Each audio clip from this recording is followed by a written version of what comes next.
মহাশিবরাত্রির দিন দেবাদিদেব মহাদেবের বিশেষ কৃপা পেতে পারলে অবশ্যই গৃহে নিয়ে আসুন এই 5টি জিনিস। মহাশিবরাত্রির এই পবিত্রতম দিনে আপনারা গৃহে যদি এই জিনিসগুলি নিয়ে আসতে পারেন তবে বাবা মহাদেবের কৃপায় আপনাদের জীবন থেকে দূর হবে নানা বাধা বিপত্তি, পারিবারিক কলহ, রোগ ব্যাধি, আর্থিক সমস্যা, বাস্তু দোষের মতো সমস্যা। জীবন ভরে উঠবে সুখ শান্তি সমৃদ্ধিতে। ফাল্গুন মাসের কৃষ্ণপক্ষের চতুর্দশী তিথিতে পালিত হয় মহাশিবরাত্রি। শিব ভক্তগণ অধীর আগ্রহে অপেক্ষা করে থাকেন মহাশিবরাত্রির জন্য। শিবরাত্রিতে ভক্তি ও নিষ্ঠা সহকারে বাবা মহাদেব ও মাতা পার্বতীর পূজা আরাধনা করলে ভক্তের সকল মনস্কামনা পূরণ করেন স্বয়ং দেবাদিদেব মহাদেব। এবছর অর্থাৎ 2025 সালে পঞ্চাঙ্গ অনুসারে শিবরাত্রিতে এক মহা শুভ যোগ সৃষ্টি হচ্ছে। এবছর অর্থাৎ 2025 সালে বুধ আর ঘনিষ্ঠ নক্ষত্রের সাথে এক শুভ যোগ সৃষ্টি হচ্ছে, আর এই শুভ যোগের কারণেই এবছরের মহাশিবরাত্রি আরও বেশি গুরুত্বপূর্ণ হতে চলেছে। আজকের ভিডিওটিতে আমি আপনাদের সাথে খুবই গুরুত্বপূর্ণ এবং প্রাসঙ্গিক একটি বিষয় নিয়ে বিস্তারিত আলোচনা করব, তাই ভিডিওটি সম্পূর্ণ দেখার অনুরোধ রইল। সম্পূর্ণ ভিডিওটি দেখার পর কেমন লাগলো অবশ্যই কমেন্ট করে জানাবেন এবং কমেন্টে জয় শিব শম্ভু, ওম নমঃ শিবায় লিখতে একদম ভুলবেন না। ভিডিওটি ভালো লাগলে লাইক, শেয়ার ও নতুন বন্ধুরা প্লিজ চ্যানেলটি সাবস্ক্রাইব করে পাশে বেল বাটনটি অন করে নেবেন, যাতে আমার পরবর্তী ভিডিও নোটিফিকেশন খুব সহজেই আপনাদের কাছে পৌঁছে যায়। আর যে সকল বন্ধুরা অলরেডি চ্যানেলটি সাবস্ক্রাইব করে পাশে আছেন তাদের অসংখ্য ধন্যবাদ। তো চলুন বন্ধুরা আসা যাক মূল পর্বে। চলুন বন্ধুরা সর্বপ্রথম জেনে নেওয়া যাক এবছর অর্থাৎ 2025 সালে শিব চতুর্দশীর সময়সূচি। শিব চতুর্দশী তিথি শুরু হচ্ছে ইংরাজি 26শে ফেব্রুয়ারি 2025, বাংলার 13ই ফাল্গুন 1431 সকাল 9:42 থেকে এবং শিব চতুর্দশী তিথি সমাপ্ত হবে পরের দিন অর্থাৎ ইংরাজি 27শে ফেব্রুয়ারি 2025, বাংলার 14ই ফাল্গুন 1431। যেহেতু শাস্ত্র অনুযায়ী শিবরাত্রির পুজো সন্ধ্যের পর করা হয়, তাই এবছর অর্থাৎ 2025 সালে মহাশিবরাত্রির ব্রত পালিত হবে ইংরাজি 26শে ফেব্রুয়ারি, বাংলার 13ই ফাল্গুন বুধবার দিন। পৌরাণিক কাহিনী থেকে জানা যায় মহাশিবরাত্রির দিনই বাবা মহাদেব ও মাতা পার্বতীর বিবাহ সম্পন্ন হয়েছিল, অর্থাৎ এই দিনই শিব শক্তির মিলন হয়েছিল। আবার এই দিনেই বাবা মহাদেব সর্বপ্রথম শিবলিঙ্গ রূপ ধারণ করেছিলেন। আবার মহাশিবরাত্রির দিনেই যখন দেবী গঙ্গা তার বিশাল জলধারা নিয়ে পৃথিবীকে নষ্ট করার জন্য প্রবাহিত হয়েছিলেন, তখন ভগবান শিব পৃথিবীকে রক্ষা করার জন্য মাতা গঙ্গাকে তার জটাতে ধারণ করেছিলেন। কথিত আছে মহাশিবরাত্রির দিনে দেবাদিদেব মহাদেব তাণ্ডব নৃত্য করেছিলেন এবং তার 3 নেত্র দ্বারা সমস্ত ব্রহ্মাণ্ডকে ভস্মীভূত করেছিলেন এবং নবীন সৃষ্টির নির্মাণ করেছিলেন। বন্ধুরা, বছরের প্রত্যেক মাসেই শিবরাত্রি আসে, তাকে মাসিক শিবরাত্রি বলা হয়। তবে বছরের 12টি শিবরাত্রির মধ্যে ফাল্গুন মাসে কৃষ্ণপক্ষের চতুর্দশী তিথির এই শিবরাত্রিকে মহাশিবরাত্রি বলা হয়। হিন্দু ধর্মে মহাশিবরাত্রির ব্রত সর্বশ্রেষ্ঠ ব্রত হিসাবে মানা হয়। মহাশিবরাত্রিতে ভগবান শিবের পূজা আরাধনা করা সর্বশ্রেষ্ঠ বলে মানা হয়েছে। ভক্তবৃন্দগণ ভক্তি ও নিষ্ঠা সহকারে এই দিন বাবা মহাদেবের পুজো আরাধনা করলে ভক্তের সকল মনস্কামনা পূরণ করেন স্বয়ং দেবাদিদেব মহাদেব। বিশ্বাস করা হয় মহাশিবরাত্রির দিন ভগবান শিব অত্যন্ত প্রসন্ন থাকেন। এই ধরাধামে যত শিবলিঙ্গ রয়েছে সমস্ত শিবলিঙ্গেই এই দিন ভগবান শিব স্বয়ং অধিষ্ঠিত থাকেন।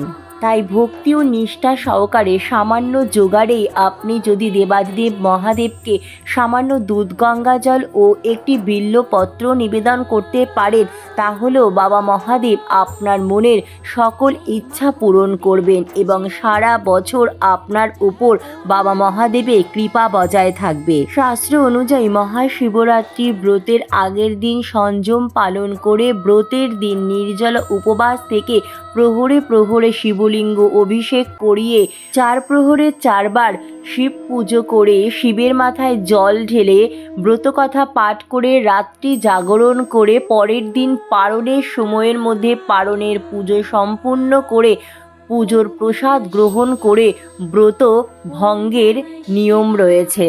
এই দিন দেবাদিদেব মহাদেবের বিশেষ কৃপা পেতে যত বেশি সম্ভব পারবেন সারাদিন বাবা মহাদেবের নাম ওম নমঃ শিবায় মন্ত্র জপ, মহামৃত্যুঞ্জয় মন্ত্র জপ, ভক্তি ও নিষ্ঠা সহকারে বাবার পুজো পাঠ, তার সাথে সাথে দান ধ্যান করবেন।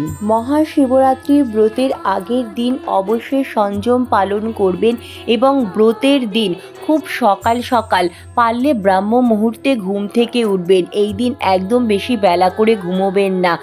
মনে করা হয় বেশি বেলা করে ঘুমোলে আপনার ভাগ্যও ঘুমিয়ে থাকবে, তাই অবশ্যই চেষ্টা করুন এই দিন খুব সকাল সকাল বা ব্রহ্ম মুহূর্তে ঘুম থেকে ওঠার। ঘুম থেকে উঠে বাসি বিছানায় হাত জোড় করে বাবা মহাদেবকে মনে মনে স্মরণ করে প্রণাম জানিয়ে দিনটি শুরু করুন। এরপর আপনারা ঘর বাড়ি ভালো করে পরিষ্কার পরিচ্ছন্ন করে নিন। এরপর সকাল সকাল স্নান সেরে নিন। পারলে অবশ্যই এই দিন গঙ্গা স্নান অথবা পবিত্র কোনো নদীতে স্নান করুন।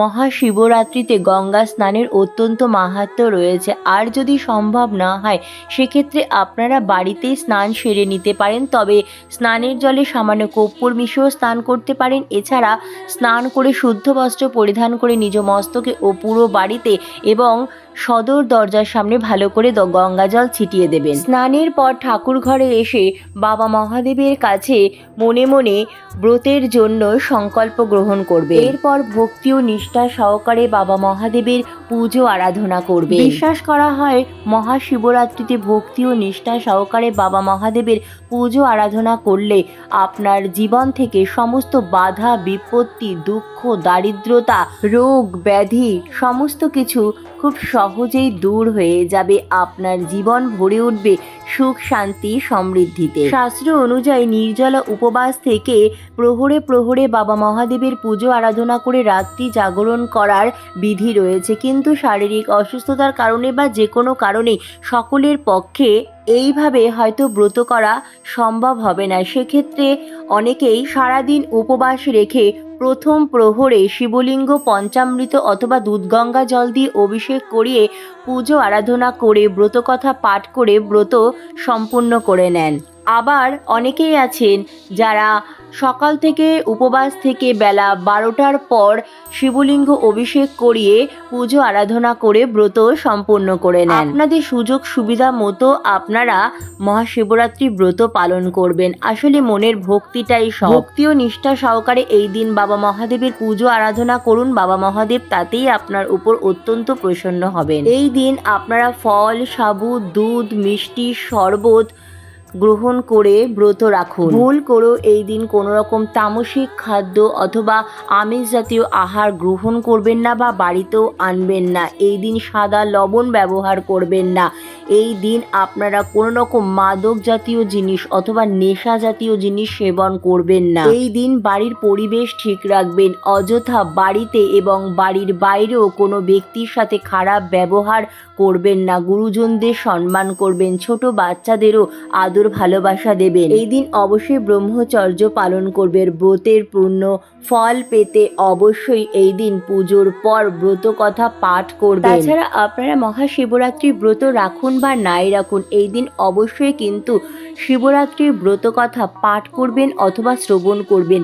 তাতে করেও আপনারা মহাশিবরাত্রির ব্রতের পূর্ণ ফলের অনেকাংশই লাভ করতে পারবেন। শিব পুরাণে এই ব্রতের মাহাত্ম্য কথা বলা হয়েছে। জেনে অথবা না জেনে অজ্ঞানেও যদি মহাশিবরাত্রির ব্রত পালন করা হয়, বাবা মহাদেবের আশীর্বাদে যমরাজের দূত সেই ব্যক্তিকে কখনো স্পর্শ করতে পারবে না। চলুন বন্ধুরা, এখন জেনে নেওয়া যাক মহাশিবরাত্রির আগে অথবা মহাশিবরাত্রির দিন আপনারা কোন কোন জিনিসগুলি গৃহে ক্রয় করে নিয়ে আসবেন, যার ফলে বাবার কৃপায় আপনাদের দুর্ভাগ্য রাতারাতি সৌভাগ্যে পরিণত হয়ে যাবে। প্রথম হচ্ছে পঞ্চমুখী রুদ্রাক্ষ। মহাশিবরাত্রির আগে পঞ্চমুখী রুদ্রাক্ষ খুঁজে পাওয়া বাবা মহাদেবের অপার কৃপা বলে মনে করা হয়। মহাশিবরাত্রির আগে অথবা মহাশিবরাত্রির দিন পঞ্চমুখী রুদ্রাক্ষ ধারণ করা অত্যন্ত শুভ বলে মনে করা হয়। বিশ্বাস করা হয় মহাশিবরাত্রিতে ভগবান শিবের ভক্তি ও নিষ্ঠা সহকারে পুজো আরাধনার পাশাপাশি বাবা মহাদেবকে যদি রুদ্রাক্ষ নিবেদন করা হয় তবে সেই ব্যক্তির জীবনে সদা সর্বদা সুখ শান্তি বজায় থাকবে। আপনার গৃহে বাবা মহাদেবের আশীর্বাদই এই রুদ্রাক্ষ যদি রাখতে পারেন তবে আপনার গৃহে সদা সর্বদা সুখ শান্তি বিরাজ থাকবে। কোনো অশুভ শক্তির ছায়াও আপনার গৃহে প্রবেশ করতে পারবে না। পরিবারের সকল সদস্যরা তাদের নিজ নিজ ক্ষেত্রে খুব সহজেই সাফল্য অর্জন করতে পারবে। তবে বন্ধুরা, আপনারা যদি পঞ্চমুখী রুদ্রাক্ষ পান তো খুবই ভালো, আর যদি পঞ্চমুখী রুদ্রাক্ষ না পান সেক্ষেত্রে আপনারা যে কোনো রুদ্রাক্ষ বাবাকে এই দিন নিবেদন করতে পারেন। রুদ্রাক্ষ গৃহে রাখলে সেই গৃহে কখনো কোনো রকম রোগ ব্যাধি, আর্থিক সমস্যা, পারিবারিক কলহ, বাস্তুদোষের মতো সমস্যা আসতে পারে না। বাবা মহাদেবের কৃপায় আপনার জীবনে সুখ শান্তি সম্পদ বৃদ্ধি পাবে। দ্বিতীয়ত, মহাশিবরাত্রির দিন আপনারা একটি তামার ঘটি ক্রয় করে গৃহে নিয়ে আসুন।